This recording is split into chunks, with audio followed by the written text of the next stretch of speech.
예, 정의당 박원석 의원입니다. 업무보고 잘 들었고요.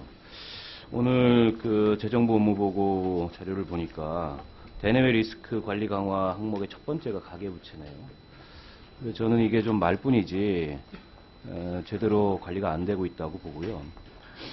제가 참고삼아 그 주택경기 활성화 가계부채에 대해서 어떤 분께서 하신 말씀을 좀 인용해서 질의를 드리겠습니다. 현재 주택 수요 둔화는 인구구조 변화에 따른 구조적 요인이 크다.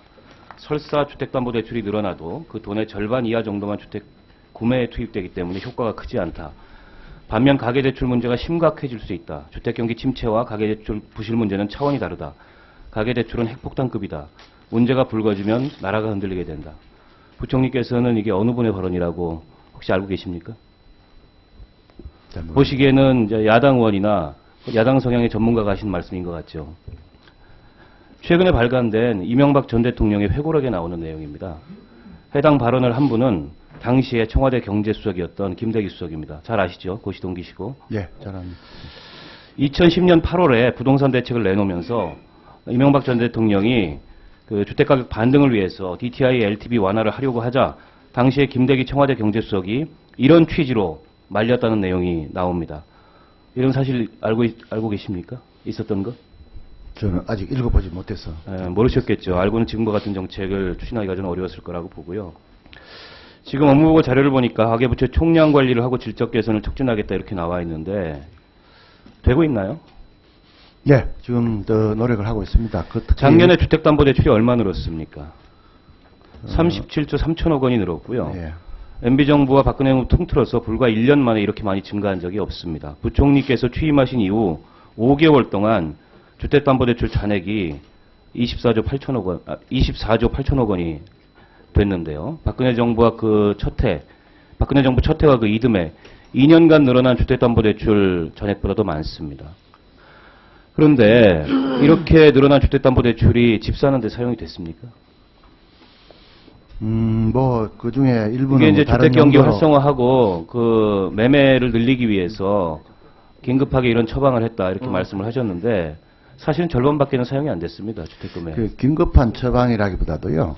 그 의원님 아시는 대로 이 DTI LTV 규제는 지역별 업종별로 차등화를 쭉 오랫동안 하다 보니까 그에 따른 부작용이 많았습니다. 왜 2금융권이 1금융보다 15%포인트나 더 대출해 줘야 됩니까?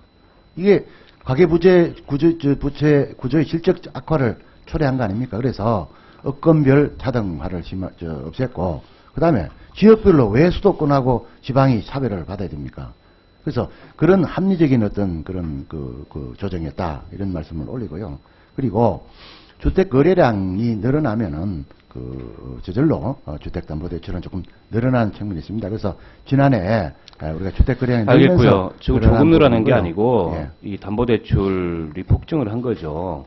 그리고 제2금융권 말씀하셨는데 제2금융권의 신용대출 일부가 주택담보대출로 넘어왔을 겁니다. 가계 이자 부담이 그를 통해서 줄었을 가능성은 있는데 금융시장 전체의 시스템 리스크는 오히려 상승한 겁니다. 2금융권 차주의 리스크가 지금 은행권으로 전이가 된 거고요. 그리고 2금융권의 신용대출은 주택담보대출을 통해서 은행권의 주택담보대출을 통해서 일부 흡수했다고 볼 수 있겠지만 2금융권의 주택담보대출은 어떻게 됐냐? 동반 상승했습니다.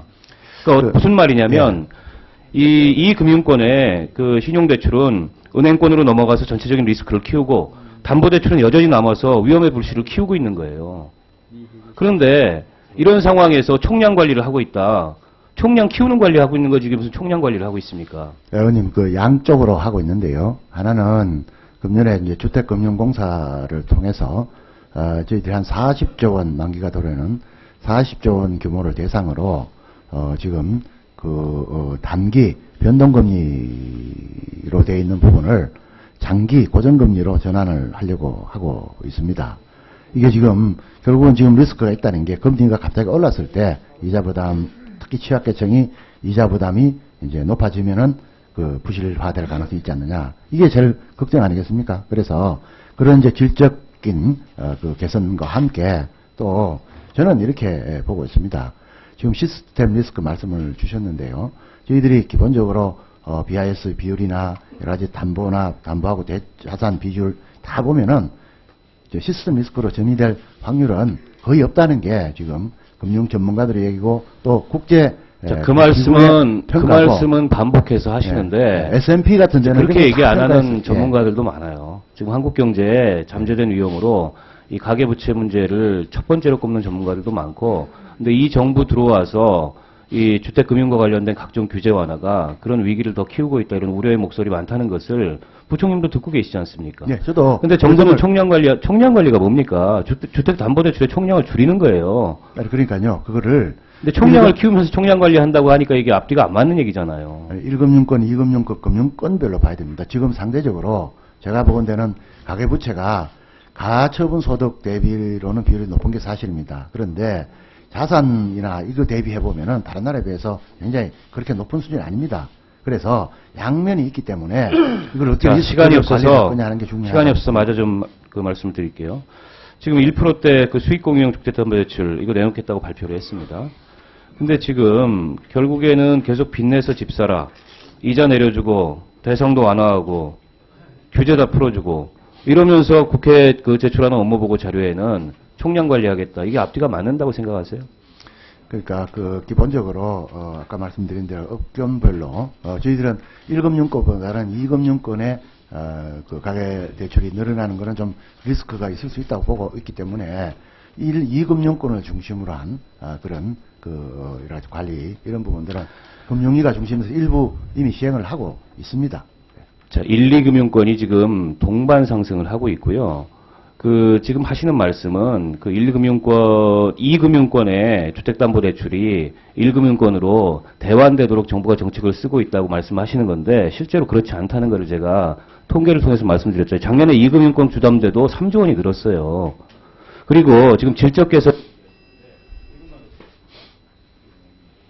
지금 주택담보대출은 이제 고정금리 분할 상환 중심으로 구조를 바꿔보겠다 이런 거죠. 작년에 실적을 보니까 목표치가 20%였는데 고정금리 대출 비율이 목표치를 상회했어요. 수치상으로는. 근데 내용을 들여다보면 전혀 그렇지가 않아요. 작년부터는 고정금리와 비거치 분할 상환으로 인정해주는 대출 기준을 대폭 완화했습니다. 혼합금리 같은 경우에 2013년까지는 27조 원밖에 인정되지 않았는데 이게 60조 원이 고정금리로 작년부터 인정이 됩니다. 그러니까 5년 이상, 고정금리 적용기간이 5년 이상인 대출 전부를 고정금리로 보겠다. 정부가 이렇게 기준을 바꿔버렸어요. 그러니까 이거는 일종의 기준을 바꿔서 실적을 부풀린 거지 실제 주택담보대출의 구조가 질적으로 개선된 게 아니에요. 순수 고정금리는 오히려 23조 7조 원에서 17.7조 원으로 감소를 했습니다. 이렇게 되면 결국에는 국민들한테 고정금리에서 변동금리로 넘어가기 전에 중도상환 수수료 면제되는 시기에 대출을 계속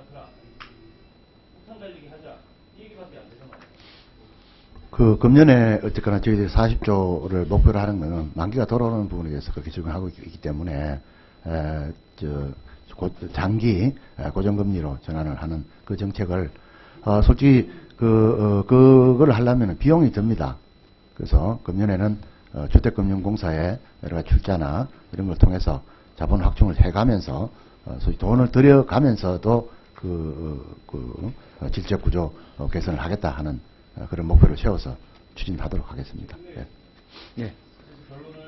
드리자면 총량은 총량대로 늘고 질적 개선이 안 되고 있는데 업무 보고에 계속 이런 식으로 총량 관리하고 질적 개선한다 이렇게 말씀을 하시면 안 되고요. 지금이라도 대출 규제는 원위치 시키고 이 1% 주택담보대출 정책 이거 철회해야 됩니다.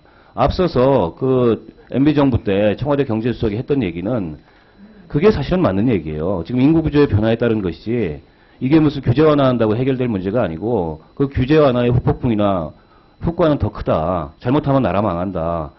아니 지금 어떻게 그때보다 가계부채 문제가 더 심각한데 이 MB정부 때의 인식만도 못한 인식을 우리 경제부총리나 청와대 경제수석이나 이 정부가 보이고 있냐는 겁니다. 저는 이게 이 최경환 노믹스라는 게 결과적으로는 부채주도 가계든 아니면 정부 재정이든 부채주도 성장하겠다. 이거 아닙니까? 부채주도 성장을 하겠다는 그런. 아니 지금 빚내서 지금 경제 돌리고 빚내서